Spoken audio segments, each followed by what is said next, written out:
What's up, y'all? Happy Friday. It's your girl V with Reality Recap. We are here for Midday Tea Talk, and today we are discussing last night's episode of Real Housewives of Orange County. We are streaming live right now across Facebook, Instagram, and YouTube, so make sure you hit up the chat. Let me know you're watching. Let me know your thoughts on last night's episode of Real Housewives of Orange County. Now, before I get started, I did post my schedule for you guys today so you know when all the midday tea talks are happening, as well as the weekly recap reality news on Thursday nights. So we have midday tea talks 12:30 p.m. Eastern Standard Time on Tuesday, recapping Basketball Wives. Wednesday, recapping Love and Hip Hop Atlanta and Real Housewives of Dubai. Fridays, we are recapping, like we are today, Real Housewives of Orange County. Saturday, we do a Love After Lockup recap. And Sundays, Love and Marriage Huntsville recap. And also, Thursday night, 7 p.m. Eastern Standard Time, we do a reality news recap where I do a rundown of all the weekly reality news, rumors, gossips in the streets, so that you are well aware of what's happening in the reality TV world. So welcome, new followers. We grew on Facebook this week to 10,000 followers, and 2 days later we grew to 11,000 followers, on our way to 12,000 followers. So thank you to all the new followers and support. The new subscribers on the YouTube channel, we're almost at 200. I just really got into making all these videos with YouTube and already almost at 200 subscribers. So again, welcome, guys. If you can't watch my Midday Tea Talks or podcast live, make sure you head over to the link in my bio to my YouTube channel. And don't forget to like, share, and subscribe, all right? Now let's get into Real Housewives of Orange County last night, where I have to say, wasn't the greatest episode. It's been a really good season. I mean, it wasn't a terrible episode. I guess I should disclaimer, I don't like Traitors. I don't like that show. I tried to get into it, guys, but I just can't. I think I fell out of love with reality competition TV shows. Like, I'm not watching any really reality TV competition shows. Like, I've never been into Big Brother or anything like that, so I really can't get into Traitors. I try, y'all. Even with all the hype about Phaedra on Traitors, I just could not get into it. I can barely get into the love matchmaking reality TV shows. The only one that I've kind of gotten sucked into is Love is Blind. I tried with Love Island, y'all. I love Ariana. I really tried, but the episode, I couldn't even get past the first episode. I think it was just the almost 2-hour episode of Love Island where they dancing and got like music routines. I'm like, let's just get to the point and learn who these people are and who's gonna be dating who. I really be trying with the reality TV competition shows, but I really think that's what kind of caused me to be like, okay, this is getting a little boring. Last night was the whole mimicking of the Traitors show. So I tried, but I really think that's one of the main reasons I couldn't get into it. But there was still some good points and good scenes last night. So let's get into it. We start off with Shannon last night being the transparent queen that she is. I commend her. I keep telling you guys for owning her shit. She is not the only one out here with the DUI. People have done way worse, but she's showing up, taking ownership and accountability, and that's all you can really ask for. There's no judgment over here. So we saw her get her new whip. She turned in, she had her accident with the DUI. She ran into the side of the house with her BMW, so she got a new car last night, and she had to have the breathalyzer installed, which I have to say, I've never seen that before. I've never seen anybody with that, so it was a learning experience, and I love knowing everything on this earth. So I just really thought that was, like I said, transparent of her taking us on that journey where she had to learn how to use the breathalyzer, humming into it, and how she gets violations and how it can ask her while she's driving every 10 to 15 minutes randomly to do another breathalyzer. I thought that was interesting. I also was thinking, isn't that like a driving hazard? It's almost like texting while you're driving. They asking you to like take a breathalyzer while you're driving. I don't know, but to me, it seemed a little dangerous. But it was like definitely a first for me, and it was. I ain't gonna say it was cool to see. I just think it was transparent of her, and again, taking her accountability and not running from what she did. So it was interesting to see. I've never seen anything like that. She also talked about her business taking a hit after having her DUI. She wasn't really promoting it, thinking about taking her name off of her business just because how can she promote Healthy Shannon if she's out here with a DUI, which I thought, again, commendable of her. She's a single mom. We know that she's taking care of daughters, all in college. So, her business taking a hit, again, just it's part of what happens when you are in the public eye and you have something like a DUI happen. So, for real, I just felt like she was keeping 100 with us last night as usual. And it was good to see. Jen and Katie got together to do some yoga, and they talked a little bit about Katie reaching out to Heather and her making like, well, I already reached out to her. I'm gonna try one more time, but it's not a big thing to me. It is a big thing to you. You know you ain't gonna be a part of this group, really or fully or truly, until you figure out your situation with Heather. Like, stop it, girl. But they had a conversation, and I will say it was good to finally get to know Katie a little bit more. I mean, I was interested in getting to know her at the beginning of the season before she went left, talking about Heather and paparazzi and just trying to make a name for herself. I don't like when new housewives come for OGs to try to make a name for themselves. Just be yourself and let us get to know you, and then we'll make the decision on if you can stay or not. Okay? But it was like, okay, finally we hear her storyline a little bit more without the foolishness with the whole paparazzi and Heather. So interesting to find out that she got married, at 21. She already had, I think she said, a 13 or 14-month child with her ex-husband at the time they got married young.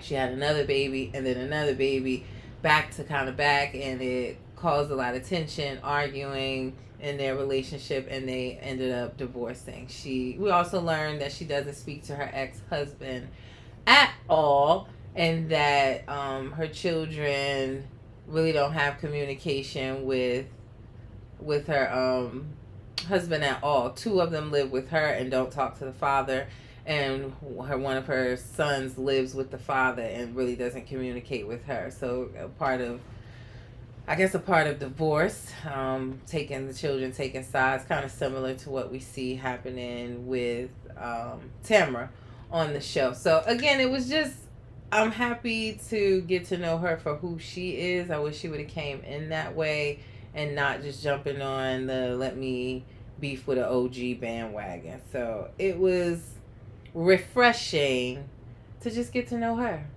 Keep it that way, Katie, and maybe your last.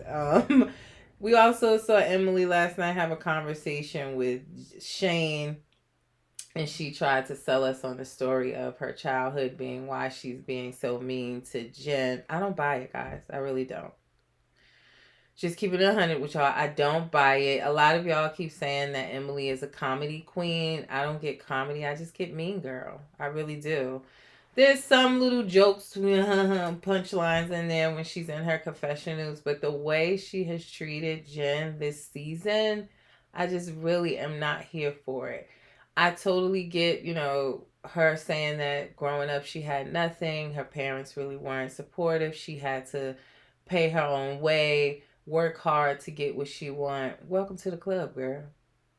I don't know what that has to do with her treating Jen the way that she has. It's just giving, you're jealous that she pretty much had been taking care of her own life and you weren't. It doesn't give constructive criticism for you to be calling her broke Barbie, calling her dumb, telling her she need to sell her Rolex and pay her bills, why your hair done and you got new clothes, if you got bills you need to pay. It's none of your business, real talk. So I told y'all I'm not feeling Emily this season. I'm not buying her story. It was like even when she was telling it in the confession, she was like, "Do you get it?" Like she was crying and then kind of stopped and like, "Do you get what I'm trying to say and how it ties back to Jen?" No, no. I truly think that it was brought to your attention by one of your close friends that you're mean and aggressive, the last episode with Gina. And now you're realizing, oh shit, when this air, I'm probably going to get some backlash for the way that I've been treating Jen. So let me try to clean this up, give y'all a sad story so y'all don't tear my ass up in the comments when this comes out. And it was not working for her. Definitely, we all agree. I ain't gonna say we, I'm gonna speak for myself. I agree. You giving mean girl aggressive energy, Emily. And I'm just not here for the way that she's been treating Jen. It's giving with Jen and Shannon this season. Let's kick somebody while they're already down. And I'm just not here for that. So she talked to Shane, she crying, and that's her story as to why she's been treating Jen the way that she has. But I'm not buying it. I'm not buying the comedy queen. It's just a rude jokester, sis, is what I'm getting. I also find it contradictory that Emily has so much to say about Jen. And I put that in my comments today. What does Emily and Shane do for a living? That they live in OC, they have this house, they have this comfortable life, yet neither one of them practice law. Have you guys asked yourself that? Because I was down to the Kim Paya podcast listening, where I heard that they live off of Shane's parents. Shane's parents afford their life. So I'm trying to understand how you mad at Emily for having a silver spoon in her mouth when you stirring with the same silver spoon. So I don't really get it with Emily. I don't. Like you maybe you did get your law degree. You were practicing at some point, but she doesn't practice now. Neither one of them work. She may have some content creator type deals going on, but y'all don't see Emily going to work and you don't see Shane going to work. The word on the street is allegedly they live off of Shane's parents. That Shane's parents are rich. So what it's giving, like I always say, the pot calling the kettle calling the kettle calling the pot, honey. Leave Jen alone and go mind your finances. And just move on. Stop being rude to Jen. Mind your business. And talk about your own life. Because when we talk about her life, when we see her out to dinner with Shane giving her boudoir, whatever picture to him, we don't really care about that. That's not breaking news. So, does she really need to be on the show? I don't know. But Tamara we saw right at the beginning of the episode, Tamara letting everyone know that, Jesus Jugs has these videos of Shannon allegedly almost hitting Johnny J's daughter in her DUI incident night, that he has some incriminating evidence. It's giving blackmail, if you ask me, because they're almost saying like they're going to release these videos if she doesn't clear Johnny J's name on this show, and he's going to do this lawsuit against her for her facelift money he gave her, the $75,000. So it's kind of giving a little bit of blackmail, if you ask me. And he had the nerve to really go to court. They're really in court right now over this $75,000. I saw come across my timeline that she showed up with her receipts that she was affording the relationship and all of the money she's paid towards him. So she don't owe him nothing. And I hope it goes in her favor and quickly so she don't have to pay out a ton in legal fees. Shit, I hope he end up having to pay her legal fees for this foolishness. But Tamara, let the group know of this, but said she wasn't gonna let Shannon know. I think they should. I think they don't want her to spiral because she's already upset about him suing her. But keeping it 100, I would have let her know. Real talk. But Tamara is saying that she's having her trader event. She invites Shannon and Vicky to the event, which I thought was a bit messy in true Tamara fashion, being that we get to this trader event and Vicky is there, and so is Teddy. Teddy's hosting it. Teddy tried to shade Vicky saying like, "Well, good evening, housewives and Vicky." Sis, did you forget you got fired too from Beverly Hills? Did you forget? You're just on your podcast, which does well. I watch it from time to time, depending on the guests and the topics. But did you forget that you're not a housewife either? So to me, it was trying to shade Vicky, but it didn't land in my book.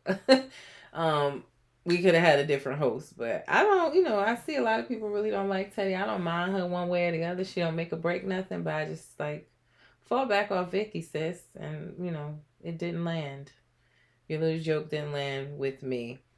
But at this trader event where I was into it for a second because it was like, okay, I'm learning how traders actually work. Because I tell you, I could not get into it. I really tried with both seasons. I couldn't.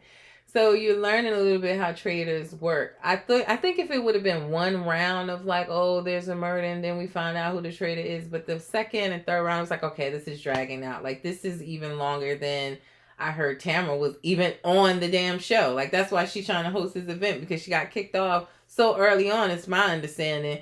So maybe one round. It's raining, people. We out in the rain. It's cold. Maybe one round, and let's wrap this up and go inside and have some drinks. But yeah, we saw Heather pull Katie aside, and pretty much y'all cannot make me hate Heather. I'm just letting you know right now. You can't make me hate Heather. So with that said, I'm always here for her big rich housewife energy, where she pulled Katie aside and basically telling her like, well, this is how this is going to go. We're moving forward. We're not talking about the past. You're going to try to get to know me as a person. I may try to get to know you. Bottom line, that's what she said. Like that's the bottom line of what Heather said to her last night. I love how she just, come on over here. Let me school you on how this is going to go. You can't make me hate Heather. She gives what a housewife should be to me. Opulence, snobby-ish, yet generous, yet just pure opulence and rich girl energy is what Heather gives me. And you can't make me hate her. I love her. So I saw a couple pages saying, because Katie was like in her interview, like, why does she have her nails in my face? Get her nails out my face. You can't have a conversation. You can't get a word in her edgewise. And a lot of y'all was like, yeah, get her, get Heather, tell her, get her. But it's like, I don't like when housewives have one energy in her confessionals and another while filming and in that person's face. So if you felt like she had her nails in your face, if you felt like she wasn't letting you talk, address it then. Get bold then. I didn't understand. I don't know. That's just not my thing when a housewife gives tough girl in the confessional, but then another energy when you talking to the housewife in her face. So a lot, I don't know. I saw a few pages saying like, yeah, Katie, get her, get Heather. She ain't giving the right energy. So with that said, I'm still on the fence about Katie and if I'm even liking her. We saw Emily as well pull Jen to the side again, apologize and saying how she's been so sick over how she was rude to her and that it has nothing to do with her. It ties back to her childhood. Wasn't a genuine apology to me. I did not believe it at all. Again, I think that this is calculated in Emily's mind to know that if I don't apologize and try to smooth things over for the rude shit that I've been saying about Jen this entire season, that it's going to come to bite me in the ass when this airs and the nation sees how I've been being a straight asshole. That's how I feel. And I just don't believe her apology. At this point, she's called Jen every name under the book. Broke Barbie, sell your Rolex. I already said all of this. But yeah, I just don't believe her apology. And poor Jen, she's just such a nice girl. But she been giving a little shade on the internet, getting back at Emily. So I commented, and when I met her in person, I told her, like, give that energy at the reunion, please. Stop letting these girls talk to you crazy, judge you, talk about your life, put your business out there, and you don't come back for them. Like, it's time to clap back. This is the Housewives. What are we doing here, Jen? Like, I get she's a nice person, and she even said to Emily she look up to her. For what? She ain't got nothing going on. Because she got a law degree but don't practice law. That's what you look up for. Don't look up to her. Do your own thing, Jen. So I'm hoping Jen brings that energy that she been having on Instagram and her captions to the reunion and let these girls have it that got so much to say about her life. If she was raised well and had a husband that was taking care of her, and now she got Ryan that's paying for her Range Rover and get her tracks done and keep her in new outfits, that ain't none of Emily fucking business. Hello. So I did not believe the apology. It's giving, I don't want to get my ass handed to me when this season premieres. It's still being handed to her. Everybody thinks she's a mean queen. So yeah, I did not believe it at all. I literally was at the table watching, and when she was saying it, I'm just rolling my eyes, the tears. I'm like, lying, liar, disingenuous. Don't believe it at all.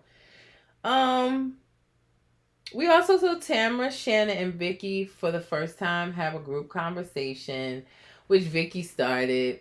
Vicky is just trying to make money off Trace Amigas. That's all Vicky wants. She just wants Tamara to come back and for them to continue to do the Trace Amigas a show. I feel like Tamara's being a bit of a flip-flopper. You were just in Big Bear with Alexis, literally listening to her nonstop tear Shannon down, basically threatened to ruin her life with these videos she has of her. Now you're here and like after you were yelling at her, you owe John $75,000, and now you feel bad because you're learning that it's not just that he feels she owes this money, but that he's suing her for it, and now you're sympathetic with Shannon. You've been friends with Shannon longer. You're not really friends with Alexis. It was just a leeway for you to, again, get someone on the show to cause havoc. That's what Tamara does, y'all. And I thought it was so epic that they did the flashback of how she's treated her friends over the seasons. And I've even seen on the internet where people are calling for her to be fired yet again.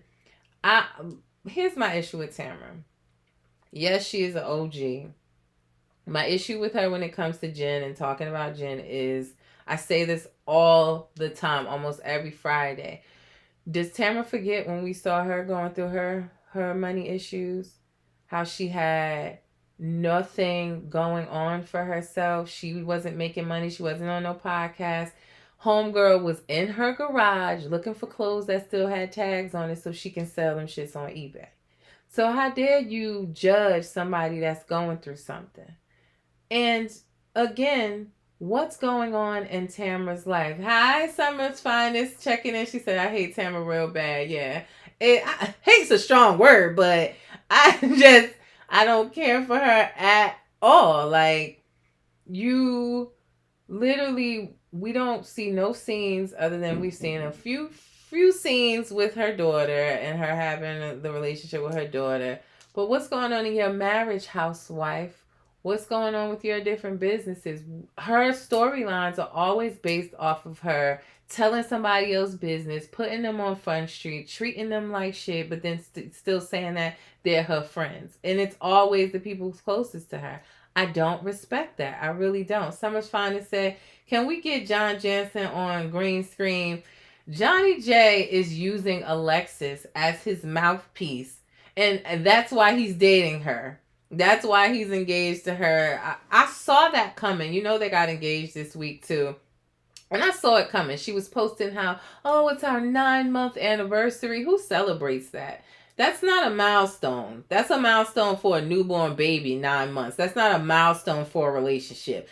But she's like, oh, we're 9 months. They were on this little trip. And I was like, yeah, he's going to propose. It's all staged. It's definitely staged. And I don't think we're going to see Johnny J on this season. It would be great if we saw him on the reunion, but I doubt it. He's just using Alexis as his mouthpiece.